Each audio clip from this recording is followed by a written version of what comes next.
नमस्कार,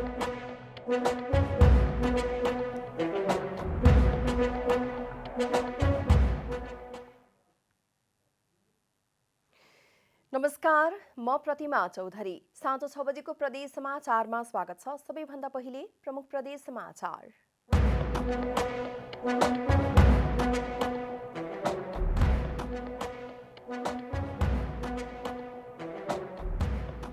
बागमती प्रदेश सरकारद्वारा सत्ता गठबन्धनलाई भाग पुर्याउन 14 मन्त्रालय निर्माण, मन्त्रालयको संख्या बढाउँदा पूर्वाधार कर्मचारी अभाव। खाद्य व्यवस्था तथा व्यापार कम्पनी लिमिटेड बाँकेद्वारा कृषकको धान खरिद सुरु, पहिलो चरणमा 25,000 क्विन्टल खरिद गर्ने लक्ष्य। रलमजुङको छन्दीखोला साना जलविद्युत आयोजनाको व्यावसायिक उत्पादन सुरु, मङ्सिर 24 गतेदेखि कायम हुने गरी विद्युतको व्यावसायिक उत्पादन।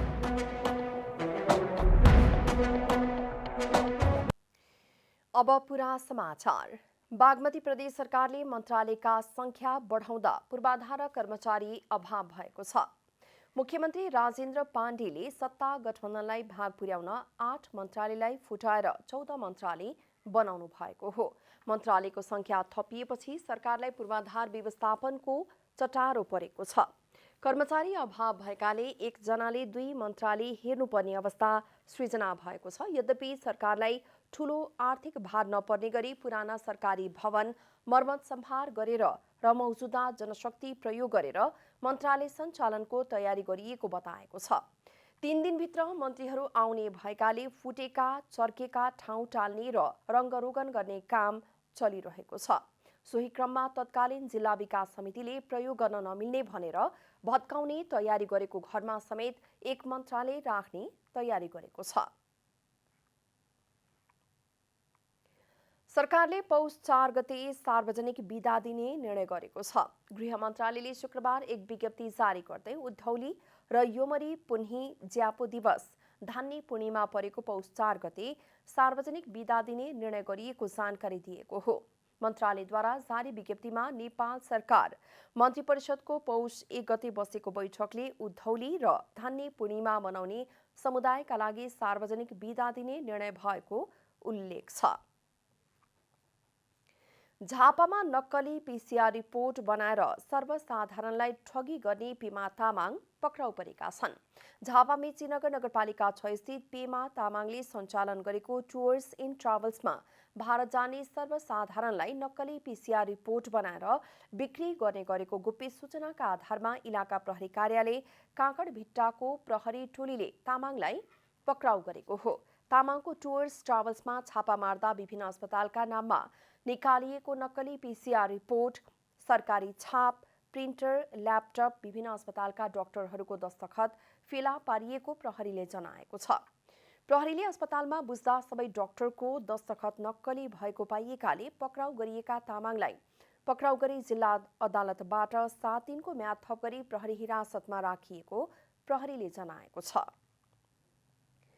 प्रदेश समाचारमा अब छोटो विश्राम।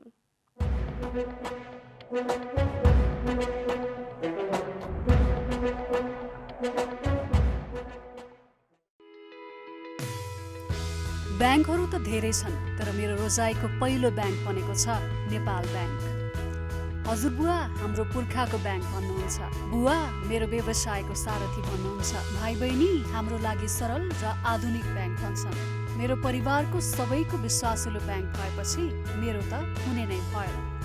हो, नेपाल ब्याङ्कले आफ्नो देशभरको शाखाहरूमा ATM, point of sale machine, internet banking लगायत मोबाइल ब्याङ्किङको माध्यमबाट घरमै बसेर ब्याङ्किङ कारोबार गर्ने सुविधा प्रदान गरिरहेको छ। नेपालको पहिलो ब्याङ्क भएकाले आखिर सबैभन्दा खारिएको ब्याङ्क यही त हो नि। समयसँगै अघि बढ्दै नेपाल ब्याङ्क लिमिटेड, नेपालको पहिलो ब्याङ्क। सुबिसुको कनेक्सनले लाइफ हुन्छ यो मस्त, निशुल्क स्वास्थ्य बिमाले जीवन बन्छ स्वस्थ। अब सुबिसुको इन्टरनेट तथा टिभीको नयाँ जडान र नवीकरणमा पाउनुहोस् रु 1 लाखसम्मको निशुल्क स्वास्थ्य बिमा। शर्त तथा नियमहरू लागू हुनेछन्। थप जानकारीका लागि 0142358888 वा www.subisu.net.np। प्रदेश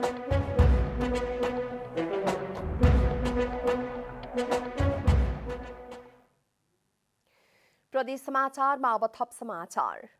नेपालगञ्ज स्थित खाद्य व्यवस्था तथा व्यापार कम्पनी लिमिटेडले कृषकहरूको धान खरिदका लागि आह्वान गरेको छ, तर कृषकहरू धान ल्याउँदै फर्कने गरेका छन्। वर्षाका कारण धान गुणस्तरीय नहुँदा कृषकहरू फर्कने गरेको बताउँछन्।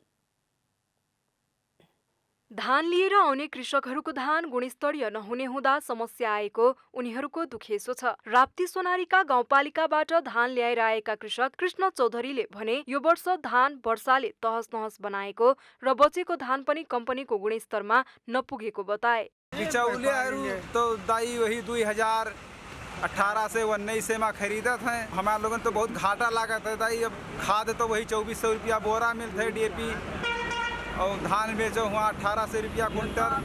पूरा घर के धान बेच जा रहा तो खेती मेरे नहीं होता है, तो समस्या तो बहुत हो जाता है हमें किसान के यहाँ साहब। बाँकीमा धान उत्पादन राम्रै भए तापनि वर्षाका कारण धान आधा बढी खेतमा नै नोक्सान भएको किसान माधव वर्माले बताए। आफ्नो धान बिक्री गर्नका लागि कम्पनीको मापदण्ड अनुसारको नभएको र बाहिर बिचौलियाहरूले खरिद गर्दा मोलको मूल्य पनि उठाउन मुस्किल भएको कृषक माधव वर्माले सुनाए। सरकारले आफूहरूलाई धान बिक्रीका लागि केही लचकता अपनाउन पनि आग्रह गरेको वर्माले बताए। हामीहरूको सारै धान जति पाकेमा पैदा भएछ गरे टोटल धान रिजेक्ट भइजान्छ। दिनकै चाहिँ 10 ट्राली आउँछन्, बरु दिनमा चाहिँ 1 ट्राली पास गर्छन्, बाँकी 9 ट्राली रिजेक्ट जान्छ। त हामीहरू कहाँबाट ल्याउने गर्ला, के गर्ने त गरुबाट केही सहयोग छैन। कम्पनीको मापदण्ड अनुसार धान सुकेको हुनुपर्छ, दाग लागेको हुनु भएन, सफा चाहियो, अधिकांश धान भिजेको आउँछ, टुस्सा उम्रेको पनि भेटिएको छ। यस्तो धान खरिद गर्न नसकिने खाद्य व्यवस्थाका प्राविधिक रोशन श्रेष्ठको भनाइ छ। सरकारी मापदण्ड भन्दा तलमाथि आफूहरू नगर्ने भएको हुँदा पनि कृषकहरूलाई समस्या परेको प्राविधिक श्रेष्ठको भनाइ छ। किसानको हकमा 18% देखि तलको हुनुपर्छ। अनि फरेन म्याटर भन्छौँ हामी धान बाहेकको चिजहरू किसानले बुझ्दाखेरि कति सफाइ गरेको छ यो कुरा हो, र त्यसमा 2% मा ननागेको हुनुपर्दछ। र अर्को फ्याक्टर भनेको चाहिँ ड्यामेज ग्रेन, बिग्रिएको दाना।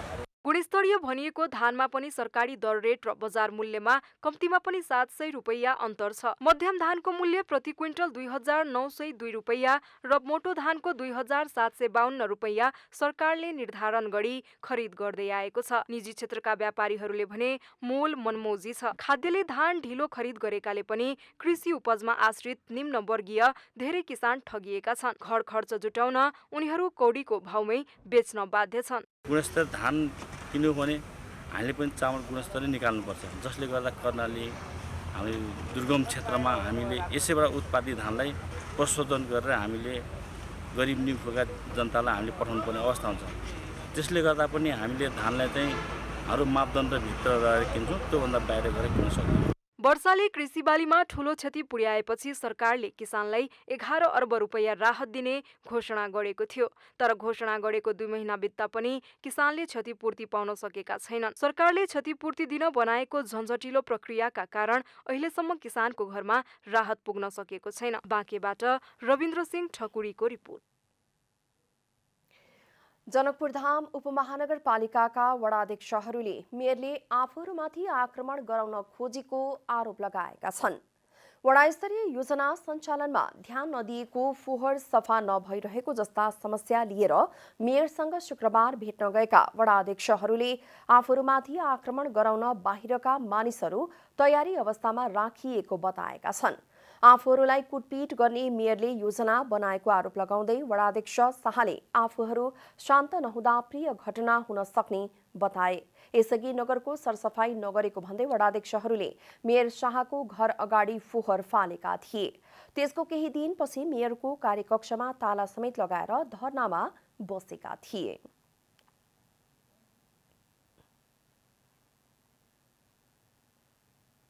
लमजुङको छ्याङदी खोलामा निर्माण गरिएको 4 मेगावाट क्षमताको माथिल्लो छन्दी खोला साना जलविद्युत आयोजनाले व्यावसायिक उत्पादन सुरु गरेको छ।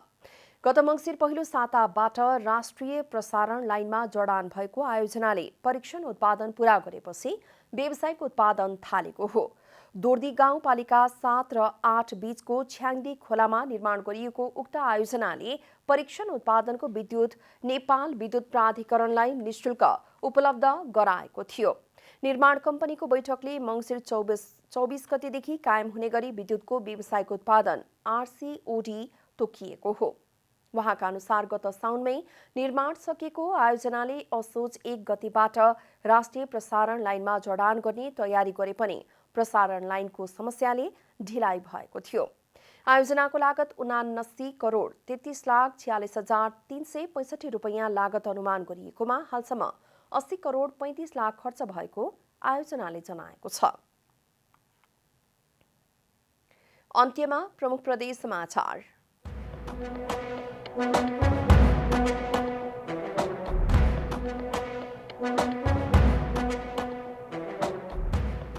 बागमती प्रदेश सरकारद्वारा सत्ता गठबन्धनलाई भाग पुर्याउन 14 मन्त्रालय निर्माण, मन्त्रालयको संख्या बढाउँदा पूर्वाधार कर्मचारी अभाव।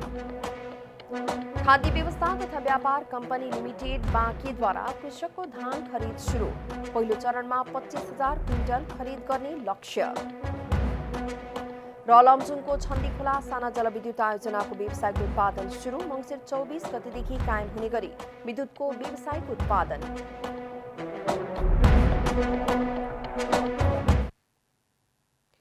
प्रदेश समाचार अहिलेलाई यति नै। जनताद्वारा जनताका लागि प्रसारित जनता टेलिभिजन हेरिरहनुहोला।